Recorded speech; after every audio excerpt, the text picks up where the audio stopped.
What's up sa inyo mga kabayan? Welcome again dito sa ating channel, no? Syempre mga kabayan, meron na naman tayong bibigyan ng reaksyon, ano? Kasi itong mga to'y panay din ang react mga kabayan. Di tayo magre-react din. Ito mga kabayan, ito si Trillanes, no? Meron tong mga padali din ditong reaksyon mga kabayan at babasahin natin ang sinabi na to ng Abante News mga kabayan. At si Tito Sotto may banat din mga kabayan kay Stella Kimbo, no? At saka sa mga sa mga nandyan sa Tuwadcom, dyan sa lower house mga kabayan, Pero syempre bago tayo magpatuloy doon, kung di pa kayo nakasubscribe mga kabayan, mag-subscribe na kayo, at mag-like, mag-share na rin mga kabayan. Yan pa lang mga kabayan, masaya na tayo, Ito mga kabayan, ang sabi dito ni Trillanes, no?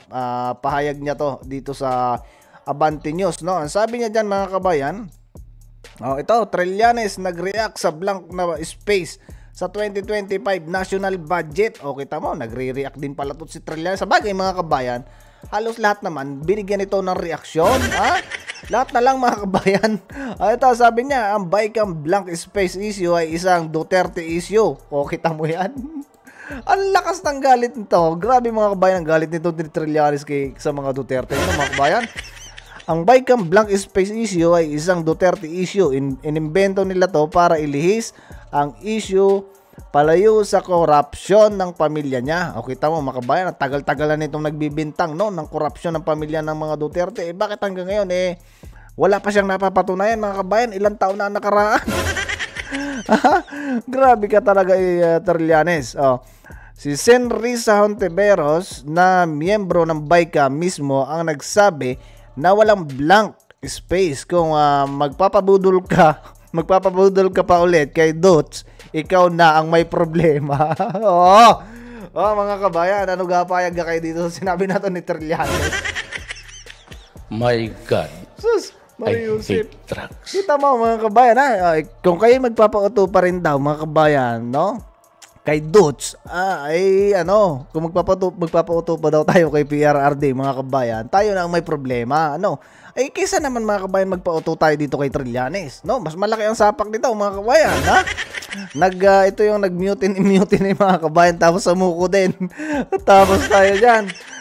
Kaya titinawag mga kabayan sundalong kanin tayo na kasi sundalong kanin na rin para nasagan mga kabayan parehas. Ito pa mga kabayan, meron din ditong pahayag, no, si Kimbo, bago natin basahin mga kabayan yung sinabi ni Tito Sotto, no, mga kabayan, na patungkol dyan sa Bicam blanks na yan. Ito si Trillanes, sinasabi niya na wala daw blanco, pero sinasabi naman mga kabayan ni Kimbo may blanco din, no? At sino bang paniniwalaan natin mga kabayan? Si Trillanes na wala dyan sa Bicam na yan, o si Stella Kimbo at yung ilan mga kabayan na miyembro ng Bicam Bicam na yan mga kabayan? Pakinggan natin mga kabayan ang sagot dito ni Kimbo, kasi nung nakaraan mga kabayan nagpahabol to sa mga reporter, di ba? Kasi wala siyang isasagot mga kabayan. Pakinggan natin mga kabayan.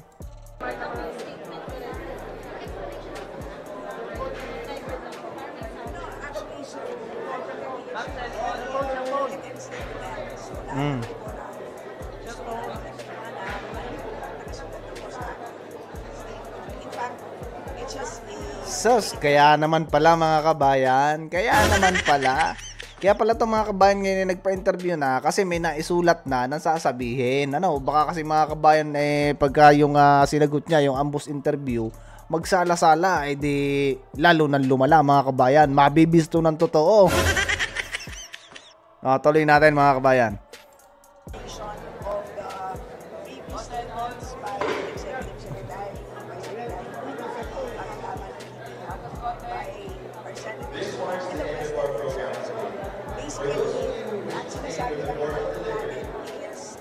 Wala pong problema sa ating 2025 GAA. Legal siya. It is legal. It is enforceable. It is valid. Dahil po ang ating enrolled bill, ibig sabihin po ang General Appropriations Bill na nanggaling po sa Congress ay po walang. Nako mga kabayan, sinungaling din mga kabayan, no, si Kimbo, no? Wala daw blanco, no? Sino mga kabayan ang nagsasabi sa kanila ng totoo? Siyempre mga kabayan, doon tayo maniniwala sa naglalabas ng ebidensya, di ba? Marami mga kabayan, nandiyan si Aimee. O sabihin mo sinungaling si Aimee mga kabayan. President sister na yung nagsasabi na may mga blanco nga. Ay, kita mo, ito si Kimbo talaga mga kabayan. Wala tayong makita dito talaga. Sinungaling talaga mga kabayan. Ano? Dapat dito mga kabayan ay sinasampulan din katulad ni Dan Fernandez no, na sinampahan ng ethics complaint ni Atty. Topacio mga kabayan. So, tuloy na rin. So that's basically the reason for why ang naging basehan ng GAA ay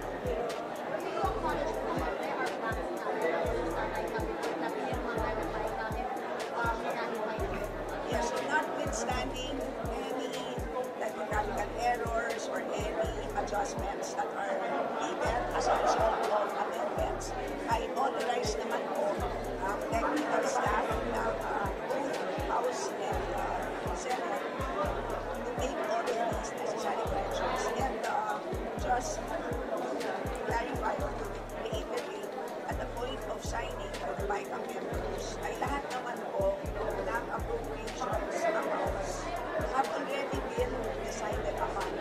Ibig sabihin, lahat po ng naging corrections ng ating technical staff, lahat po yan ay ministerial na lamang. Ibig sabihin, calculator activity na lang po. Calculator, Menanik. Ito yung mga kabayan na totoong sinasabi ni Kated Pylon no, na minikaniko talaga mga kabayan ang budget sa BICAM. 'Di ba? Hindi lang naman tayo mga kabayan na nagsasabi na talaga nagkaroon ng problema diyan sa BICAM na 'yan. Kahit yung mga Vatican mga kabayan na news anchor no, sinasabi talaga na ano, diyan kinakata yung budget no, mga kabayan. Ano ba mga kabayan ang aasahan natin dito kay Kimbo? For sure sa malamang mga kabayan at alamang talagang sasabihin nito na ano, typo error no, typo typo error mga kabayan. Wala na po silang discretion. Dahil lahat po ay decided na po by the BICAM members at the point of signing. There are some typographical error. Dahil yung iba doon ay makikita naman because Kita mo mga kabayan, 'di ba? Ang reason ay typo error mga kabayan.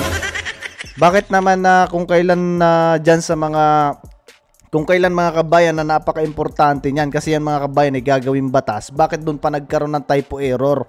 Ha? Kita mo sa budget pa mga kabayan ng bansa natin for 2025, doon pa nagkaroon ng error. Isipin mo yan. Di ka ba mga kabayan magtataka na bakit kung alin yung pinakang importante mga kabayan, doon pa nagkaroon ng mistake? Di ba? My God, I hate drugs. Tuloy. the enrolled bill is available for the perusal of the public na sa ating website.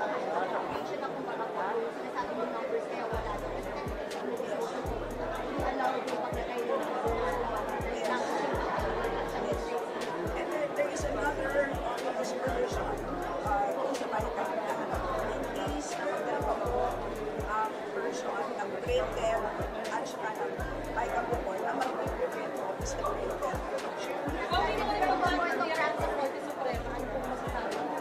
Nagsalita na po siya si Senate President. Sinabi naman niya na ang batas lang po ang nadadala sa Supreme Court. Parang ano mga kabayan, kinakabahan si Kimbo dito sumagot, no? Parang ano siya, yung parang nininervyos na baka mamaya ay sumablay siya sa sabi niya. Kasi mapapansin niyo mga kabayan, no, kung naririnig niyo yung boses niya, parang yung kabado mga kabayan. Dinadaga mga kabayan si Kimbo. Kasi dito sa interview na to, baka mamaya yung kanilang script ay sumablay mga kabayan. Tunay na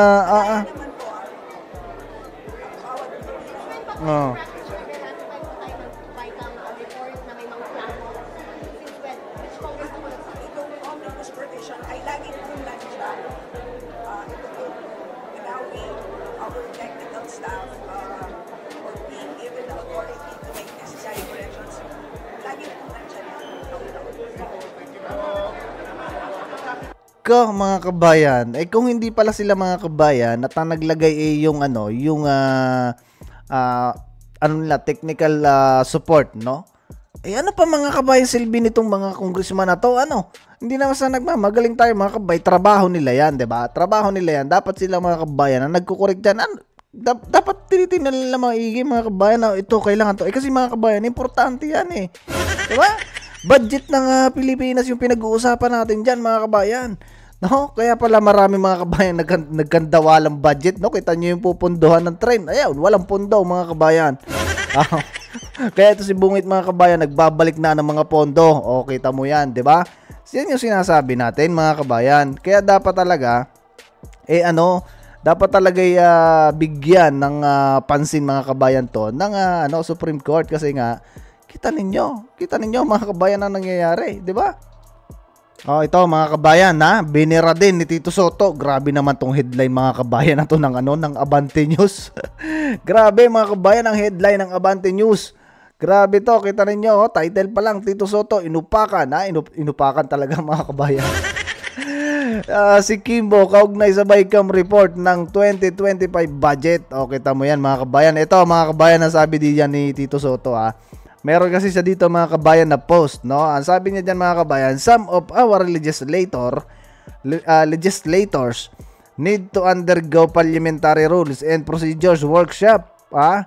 Ministerial correction by technical staff are never allowed. Oh, ito mga kabayan kaya sabi doon ni Kimbo allowed naman daw mga kabayan yung mga technical support, no, ng mga congress na yan mga kabayan. Allowed daw, pero dito mga kabayan sa sinasabi, ito si Tito Soto mga kabayan, napakatagal nitong Senate President, di ba? Ayan, by the technical staff are never allowed in any bill, much more a law. Tama naman mga kabayan, kasi trabaho ng mga congressman eh. You bring it back to plenary. O ayan mga kabayan, dapat bumalik to si Kimbo, no, just sa plenary na yan. Sus, pambihira talaga mga kabayan. O, ito yung sabi niya mga kabayan, ayan o. Ayan, Tito Soto, inupakan si Kimbo kaugnay sa BICAM report ng 2025 budget mga kabayan. O, kita mo yan. Diba? Yan yung sinasabi natin na dapat talaga mga kabayan ay binibigyan, no, ng pansin, no, yung mga ganyang bagay kasi kita ninyo mga kabayan, naging malaking issue yan. Yung pondo na naging batas na. Tapos ngayon mga kabayan, si Bungit gustong magsuoli ng mga billions mga kabayan sa ilang mga nawalan ng pondo. Ay paano gagawin yon mga kabayan? Di kailangan mga kabayan na amyendahan nila yan kasi batas na yan mga kabayan eh, diba? Di ba pagka batas na mga kabayan ay kailangan amyendahan para na sa ganun mga kabayan ay ma-correct kung ano yung pagkakamali. Eh nako, matagal pa yan mga kabayan mangyayari. Ito sabi niya dyan, kita ninyo, Senate President yan mga kabayan, yan nagpahayag na yan, 'di ba? So, syempre mga kabayan, paniniwalaan natin 'tong mga taong 'to kasi yung mga kabayan, kahit papaano nagsasabi ng totoo, mga kabayan. So, anyway, ayan, hanggang dito lang mga kabayan ang ating video. Maraming salamat sa umantabay na sumama sa atin manood ng video ni Kimbo na alam naman natin mga kabayan na preparado, no, kung ano yung sasabihin. So anyway mga kabayan, see you sa susunod na video. Huwag nyo kalimutan mag-like, mag-share at magbigay na rin kayo ng inyong comment patungkol sa video na napag-usapan natin. Ingat kayo mga kabayan. Adios.